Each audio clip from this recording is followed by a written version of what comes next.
इस न्यूज के प्रायोजक हैं देव जनरल स्टोर एवं पुस्तक भंडार, नया बस स्टैंड, मुंगेली। जिले में इस वर्ष भारी बारिश की आशंका जताई जा रही है।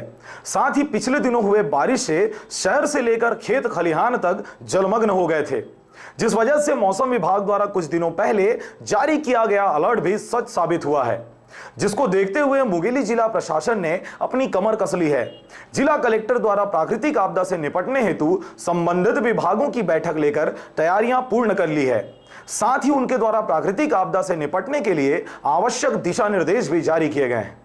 लोग वर्षा काल के पहले ही मैंने कंट्रोल रूम बनाना और बाकी जो बाढ़ प्रभावित क्षेत्र है जो चिन्हित करके हम लोग रखते हैं, वहाँ पे बैराज की व्यवस्था से लेके इमरजेंसी प्लान जो हम बना कर रखे हुए हैं, और अधिकारी कर्मचारी की ड्यूटी, होमगार्ड की सेवाएँ, पुलिस बल की सेवाएँ, इन सभी बातों पर हम लोगों ने बैठक और कोऑर्डिनेशन करके तैयारी रखा हुआ है।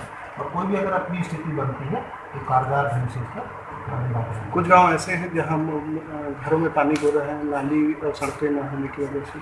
शहरों में ये बात आती है कि मैंने निकासी नहीं होने के कारण पानी घरों में घुसने की शिकायत आती है, तो वो ड्रेनेज सिस्टम का प्रॉब्लम होता है। जैसे मुंगेली में, लोधी में और नगरीय निकाय एरिया में ये बातें आती हैं, उसको डेली टू डेली हम लोग नगरीय निकाय से सीएमओ से संपर्क करके उसका हल करवाते हैं।